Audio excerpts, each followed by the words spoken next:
भारत में शंघाई ताउन कौंसिल इजलास में पाकिस्तानी वज़ीर ख़ारिजा बिलावल भुट्टो ज़रदारी की शिरकत को तहरीक इंसाफ के रहनुमाओं ने कड़ी तनकीद का निशाना बनाया है।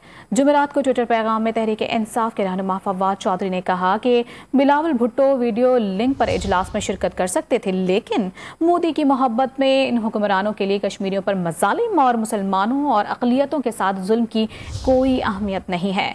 उन्होंने कहा कि इस दौरे की शदीद मज़म्मत करते हैं और मोदी जनता को खुश करने के लिए ये हुक्मरान हर हद पार करने को तैयार हैं।